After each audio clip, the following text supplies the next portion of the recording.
सभी को नमस्कार।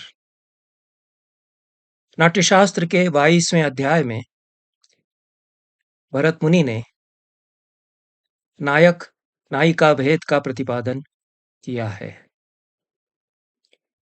भारतीय साहित्य में यह पहला निरूपण है नायिकाओं और नायकों के भेद का, और 2-2,500 वर्ष की संपूर्ण भारतीय साहित्य की परंपरा में यह प्रतिफलित हुआ है। नायक नायिका भेद को लेकर अनेक ग्रंथों में विचार हुआ, सैकड़ों ग्रंथों में विचार हुआ, संस्कृत में, हिंदी में, अन्य भारतीय भाषाओं के ग्रंथों में, और 20वीं शताब्दी तक भी नायक नायिका भेद पर ग्रंथ इन भाषाओं में लिखे जाते रहे। उन सब का उपजीव्य स्रोत आकर ग्रंथ नाट्यशास्त्र ही है। नाट्यशास्त्र का यह निरूपण जितना ही व्यवस्थित, सहज और सरल भी है, उतना ही आज के संदर्भ में भी उपादेय है। हम भरत मुनि ने जो 8 नायिकाएं बताई हैं, अष्ट नायिका, उनके बारे में चर्चा करेंगे। तत्पश्चात नायक नायिका भेद को लेकर उनके निरूपण का जो वैशिष्ट्य है उस पर बात करेंगे। 22वें अध्याय के 211वें श्लोक में, कारिका में, भरत मुनि कहते हैं, 211 और 212 में 8 नायिकाओं के उन्होंने नाम परिगणित किए हैं। तत्र वासक सज्जा च विरहोत्कंठितापि वा स्वाधीन भर्तृका चापि कलहांतरितापि वा पंडिता विप्रलब्धा वा तथा प्रोषित भर्तृका तथा विसारिका चैव ज्ञेयास्त्वष्टौ तु नायिकाः। ये 8 नायिकाएं जाननी चाहिए। वासक सज्जा, विरहोत्कंठिता, स्वाधीन भर्तृका, कलहांतरिता, खंडिता विप्रलब्धा, प्रोषित भर्तृका और अभिसारिका, ये 8 नाम भरत मुनि ने गिनाए हैं। और संस्कृत काव्यों की परंपरा में ये 8 नायिकाएं, जैसा भरत मुनि ने लक्षण बताया है, चित्रित होती आई हैं। इनका निरूपण किया जाता रहा है। अनेक रूप इनके कवियों ने अंकित किए अपनी कविता में, पर लक्षण जो भरत मुनि ने बताए उनके अनुसार ही हैं। कहीं कहीं इन लक्षणों की बहुत बारीकियां, व्याप्तियां, परिणतियां, सामाजिक संदर्भ उन कवियों ने अपनी कविता में बहुत हृद्य निर्वद्य मार्मिक रूप में निरूपित किए। वासक सज्जा का लक्षण करते हुए उन्होंने कहा है, वासक सज्जिका भी इसको कहा गया है। और वासक कहते हैं पर्याय या बारी, अवसर, मिलन की तिथि, मिलन का समय जो तय किया गया है उसको वासक कहते हैं। नाट्यशास्त्र तथा कामसूत्र में अंतःपुर का निरूपण किया गया है और उसमें भी वासक शब्द आता है। एक राजा के कई रानियां होती हैं तो उनके लिए वासक निर्धारित किए जाते हैं, मिलने के दिन निर्धारित किए जाते हैं। और वासक पालिका नाम से एक सेविका ही अलग से उसके लिए रखी जाती थी, ऐसा भरत मुनि और कामसूत्रकार वात्स्यायन बताते हैं। वह एक तरह से पूरा लेखा जोखा रखती थी, लिख करके रखती होगी कि किस रानी के पास आज राजा के जाने का दिन है, और तदनुसार वह उस रानी को सूचित करती थी या उसको ले जाती थी। तो वासक पालिका एक नौकरी ही अंतःपुर में हुआ करती थी। अन्यथा प्रेमी और प्रेमिका जैसे आजकल डेटिंग करते हैं, मिलने का दिन, तिथि, समय कुछ संकेतों से, कुछ अन्य प्रकारों से तय कर लेते हैं और उस समय मिलते हैं, वह वासक है। जो अवसर मिलने का है उसको वासक कहा गया है। भरत मुनि ने लक्षण किया वासक सज्जिका का, उचिते वासके यातु रति संभोग लालसा मंडनम कुरुते हृष्टा सा वै वासक सज्जिका। उचित वासक पर, जो निर्धारित वासक है, मिलने का उचित दिन समय तय हुआ है, उस पर प्रति संभोग की लालसा से भरी हुई अपने आप को अलंकृत करती है, मंडन करती है, वह वासक सज्जिका है। वासक के अवसर पर वह सज्जा कर रही है, प्रसाधन अपने आप को सुसज्जित कर रही है। विरोधकंठिता उसके विपरीत है। वासक सज्जा ही निराश यदि हो जाए तो विरोधकंठिता हो जाती है। उत्कंठित तो यह है ही, पर मिलने की आशा पूरी बनी हुई है वासक सज्जा को। लेकिन विरोधकंठिता के लिए कहते हैं कि अनेक कार्य व्यासंगात यस्याह नागच्छति प्रियः। अनेक कार्यों में उलझ जाने के कारण प्रिय फिर नहीं आते। वो किसी से खबर भेज सकते हैं कि मैं नहीं आ पा रहा हूँ। तदा गमन दुःखार्ता विरोधकंठिता तुसा। तद अनागत दुःखार्ता भी पाठ मिलता है। उनके न आने से जो दुख से व्याकुल है, वह विरोधकंठिता कहलाती है। उसके बाद स्वाधीन भर्तृका, यह आठों नायिकाओं में सर्वोच्च स्वरूप है स्त्री का, और स्त्री की स्वाधीनता का जयगान भी एक तरह से इसमें किया गया है। स्वाधीन भर्तृका नायिकाओं के बहुत चित्रण मिलते हैं।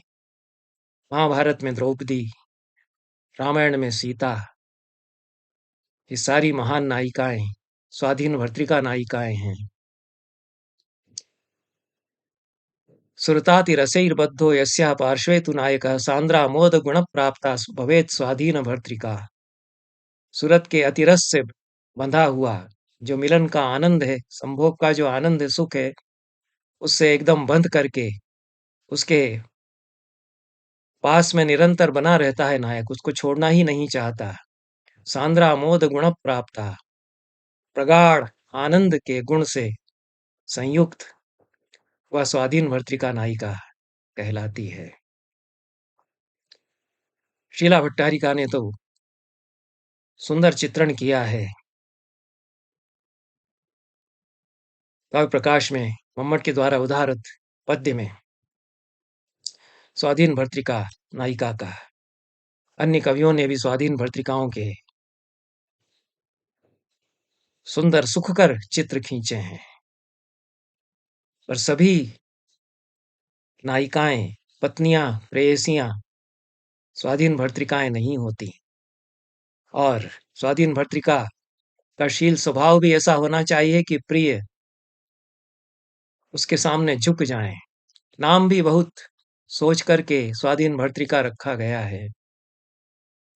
ये पूरी भारतीय परंपरा में दाम्पत्य की जो अवधारणा है, उसके अनुरूप है। भर्तृ तो स्वामी को कहते हैं, और अपने ही स्वामी को अपने अधीन जिसने कर लिया है, ऐसी स्वाधीन भर्तृका नायिका होती है। यही हमारे यहाँ आदर्श माना गया वैवाहिक जीवन का। परस्पर वश्यक भाव हुआ करता है, इंटर कंट्रोलेबिलिटी। दोनों एक दूसरे को कंट्रोल करते हैं या एक दूसरे के वश में रहते हैं। ये जो पारस्परिकता है, यही दाम्पत्य संबंधों का मर्म है। ऐसा मार्कंडेय पुराण में मार्कंडेय बताते हैं। यदि भार्या च भर्ता च परस्पर वशानुगौ तदा धर्मार्थ कामानाम तितयम चात्र संगतम। यदि भार्या और भर्ता दोनों परस्पर वशंवद हों, एक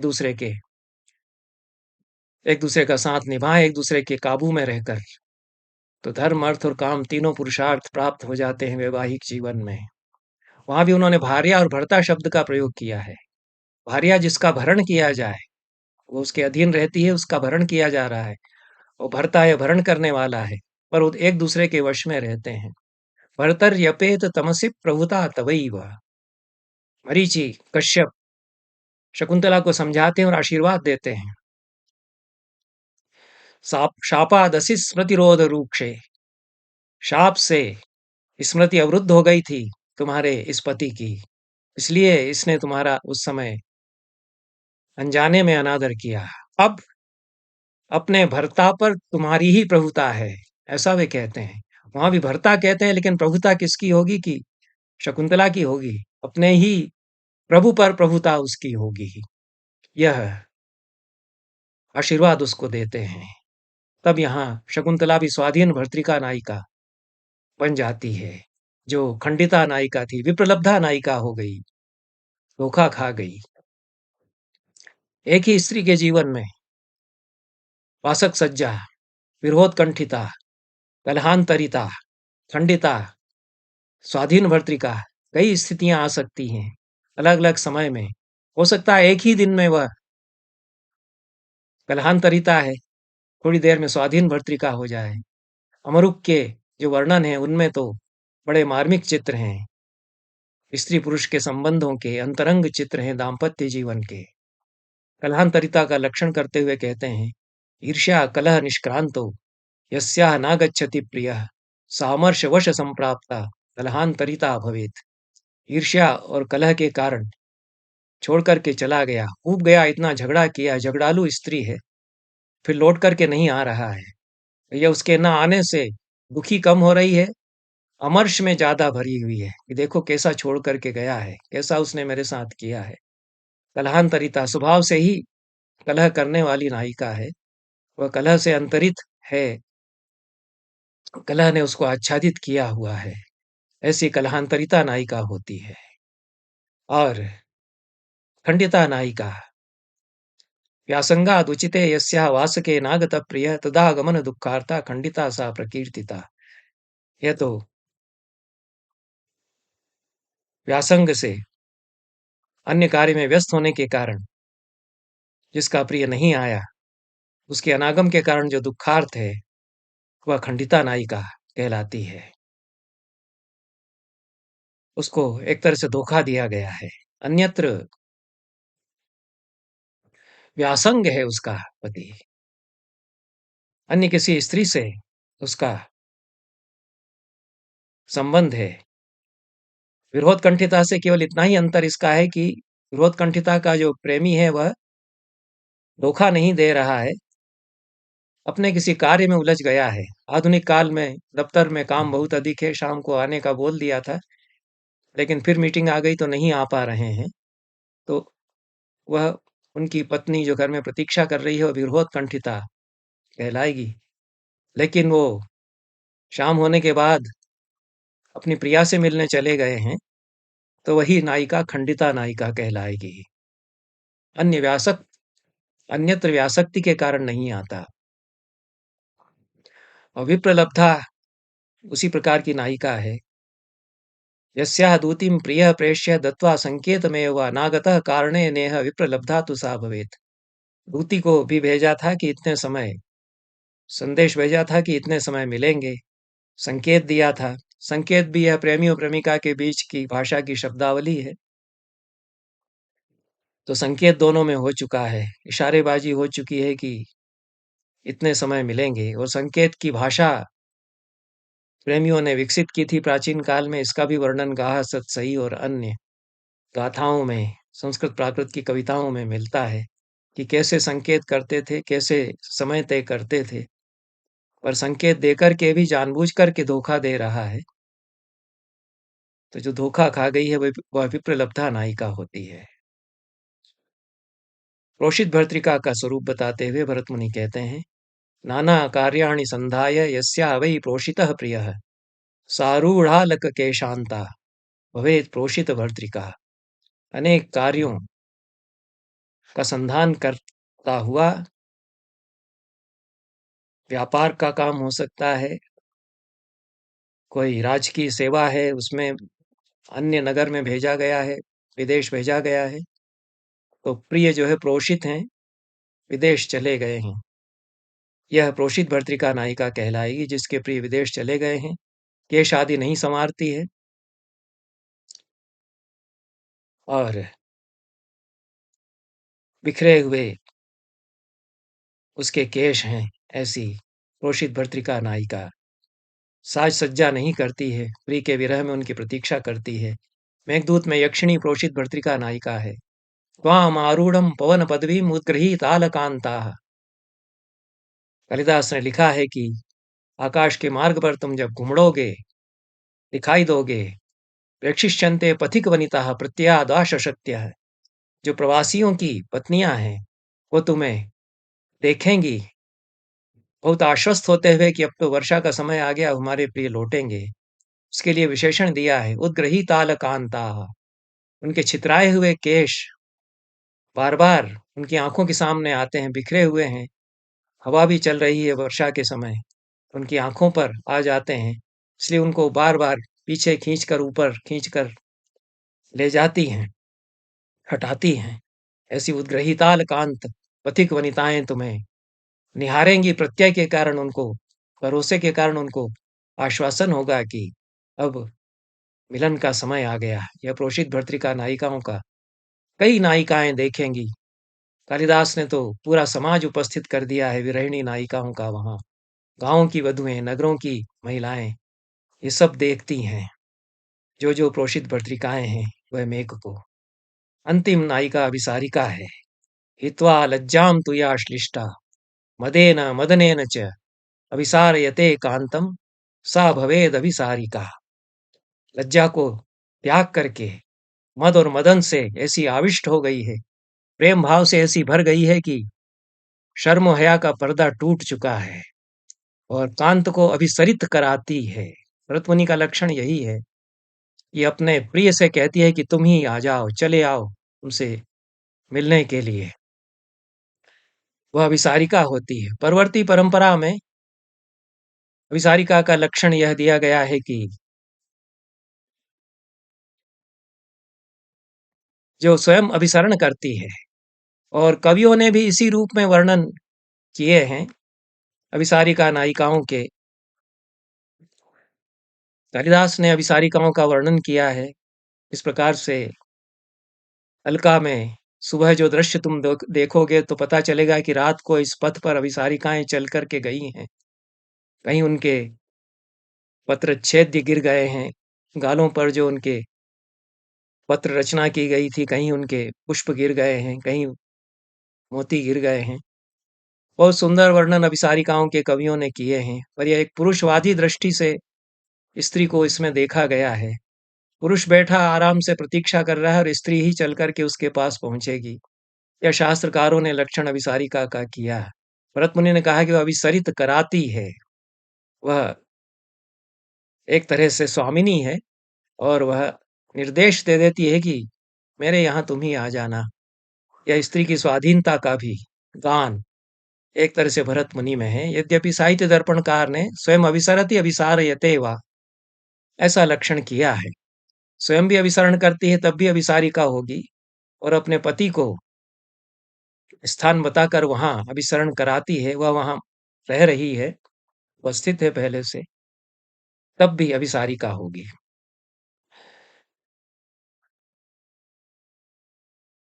भरत मुनि ने जो निरूपण किया है अष्टनायिकाओं का, उनमें स्त्रीत्व का स्वाभिमान हम देखते हैं।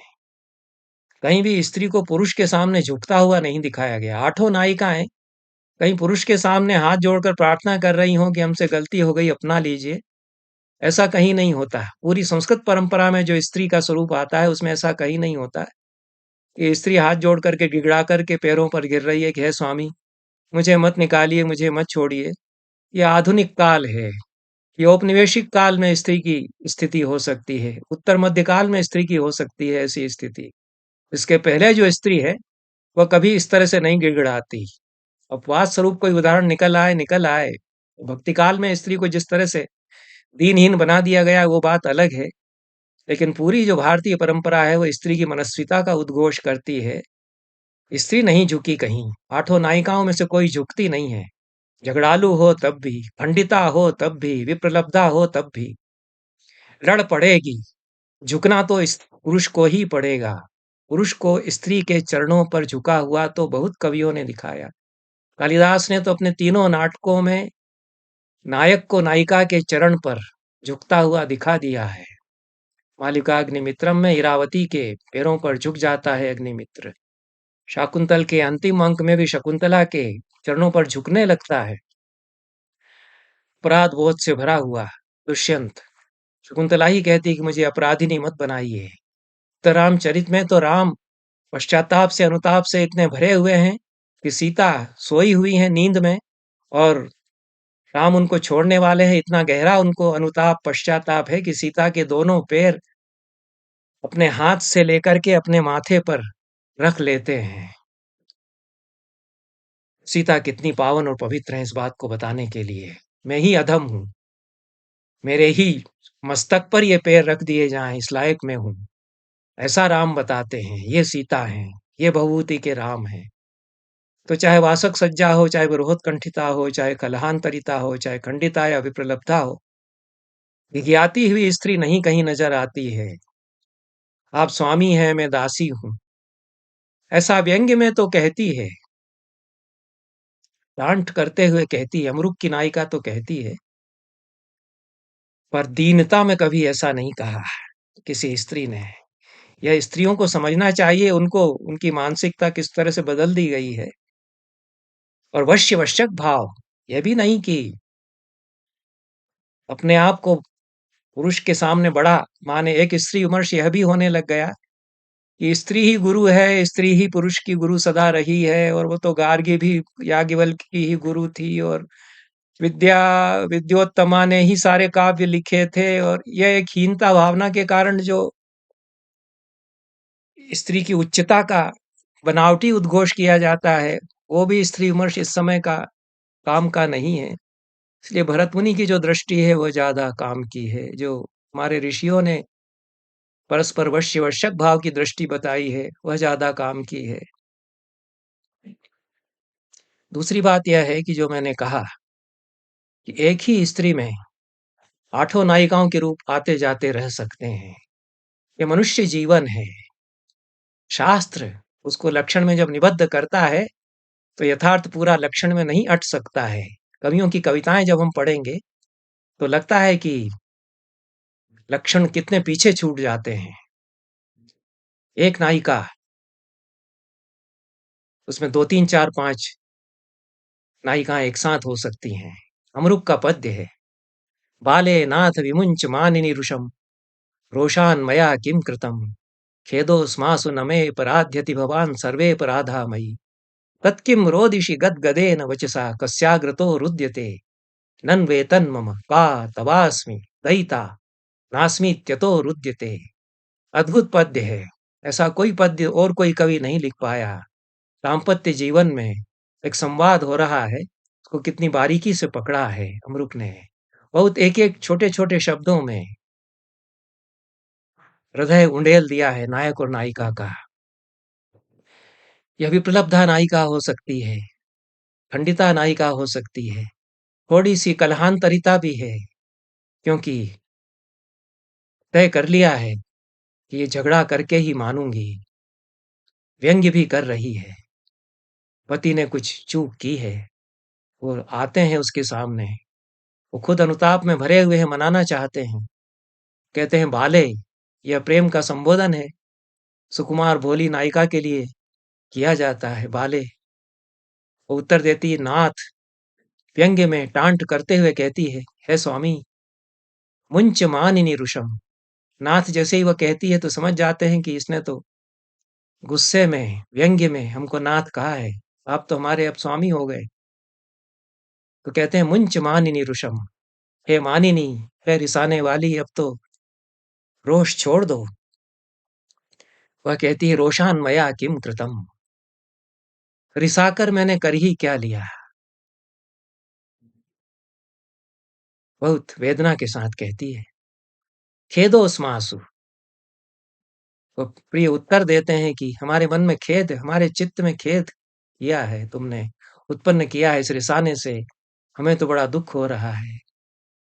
तो वह और भी बड़ा व्यंग्य करते हुए कहती है, ठीक है आपको बड़ा खेद हुआ है ना, तो नमे पराध्यति भगवान सर्वे पराधा मयि, आपकी कोई गलती नहीं है, मैंने ही सारी गलतियां की हैं। यह भी व्यंग्य में कहा है, ताना मारते हुए कहा है, उपालंब की भाषा है। जबकि अपराध तो पति ने ही किया है, मनाना भी वे ही चाह रहे हैं, पछता भी वे ही रहे हैं। ये ताना मार रही है, उपालंब दे रही है, पर इसके भीतर गहरी वेदना है। ये अमृत की भाषा में स्त्री की वेदना कैसे आती है। एक नाथ शब्द कहती है, उसमें एक वेदना। रोषान मया किम कृतम, रिसाकर मैंने क्या कर लिया, आपकी कोई गलती नहीं, सारी गलती तो मेरी ही है। ये जो स्त्री के संवाद हैं, स्त्री के मन में झाँक कर बोलते हैं, अमरुक, तत्किं रोदिषि गद्गदेन वचसा। प्रिय उसके कहते हैं कि फिर फपक-फपक कर रो क्यों रही हो? कहते-कहते तुम रो क्यों पड़ी? वो कहती है कस्याग्रतो रुद्यते, किसके आगे रो रही हूँ मैं? तो वो कहता है कि नन वेतन मम, यह मेरे ही तो आगे है। तो नायिका कहती है का तवास्मि, मैं आपकी कौन होती हूँ? मैं आपकी होती ही कौन हूँ? तो एक ही शब्द में उत्तर देते हैं कि दयिता, तुम मेरी प्यारी हो। तो वह अंत में कहती है नास्मीत्यतो रुद्यते, नहीं हूँ इसी का तो रोना है। ये जो टूटन है दाम्पत्य के संबंधों की, वो फिर भी जुड़े हुए हैं क्योंकि वश्य-वश्यक भाव बना हुआ है। अधीन है यह उसके और वह भी उसके अधीन है। ये बहुत मार्मिक रूप में अमरुक ने इसमें चित्रित किया है। पत्नी समझ गई है कि वैसा प्रेम अब नहीं रहा। अंतिम वाक्य जो उसका है वो कितना उसका मन टूटा हुआ है, यह उसमें सामने आता है। अमरुक की कविता, एक-एक शब्द नगीने की तरह जड़ा हुआ उनकी कविता में है।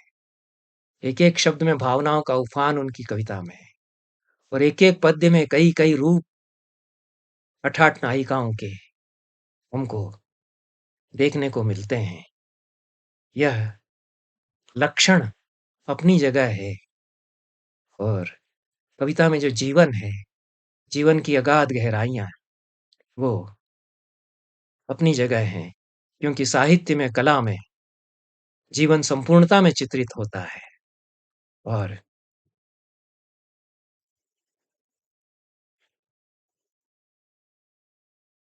आदि भौतिक, आदि दैविक और आध्यात्मिक जीवन के ये तीनों स्तर 8 नायिकाओं के जीवन में हमारे कवियों ने चित्रित किए हैं। लोपामुद्रा और अगस्त्य के संवाद पर मैंने अन्यत्र चर्चा की है। लोपामुद्रा भी विरहोत्कंठिता नायिका कही जा सकती हैं, भरत मुनि की शब्दावली में। वासक सज्जिका भी वे हैं जब वे अगस्त्य के पास तैयार होकर के जाती हैं और आमंत्रित करती हैं कि इस पतियों को चाहिए कि अपनी पत्नियों के साथ रहें, उनका साथ दें। लोपामुद्रा और अगस्त्य का संवाद है। ऋग्वेद के पहले मंडल में 179वां सूक्त है। इस पर विस्तार से अन्यत्र मैंने चर्चा की भी है। उसमें लोपामुद्रा बहुत मनस्विनी नायिका हैं। वे अगस्त्य की आध्यात्मिक यात्रा में, सांस्कृतिक यात्रा में उनके साथ हैं। सारा राजपाट वैभव छोड़ कर के वे अगस्त्य के साथ आ गईं। अगस्त्य की पत्नी वे हो गईं और उनके साथ तपस्वी जीवन उन्होंने बिताया और वे बोल रही हैं। तो ये जो जीवन का मनोवैज्ञानिक पक्ष है, आदि भौतिक पक्ष है और एक आध्यात्मिक पक्ष है, तीनों ही अगस्त्य और लोपामुद्रा के संवाद में आते हैं। यह सीता, दमयंती, द्रौपदी, सावित्री, ये जो महान नायिकाएँ हैं, हमारे कथा साहित्य की, हमारी कविताओं की, इनमें से प्रत्येक में अष्टनायिकाओं के रूप झलक सकते हैं, पर जो जीवन का संपूर्ण वैभव है, आदि भौतिक वैभव, आदि दैविक वैभव और आध्यात्मिक वैभव, वह इनके जीवन में झलकता है। यहीं पर यह चर्चा अभी रोकते हैं, विराम इसको देते हैं और अवसर होने पर अन्य महत्वपूर्ण बातें जो नायक-नायिका भेद को लेकर भरत मुनि और उनकी परंपरा में सामने आती हैं, उन पर अवसर होने पर बात की जाएगी। बहुत-बहुत धन्यवाद। नमस्कार।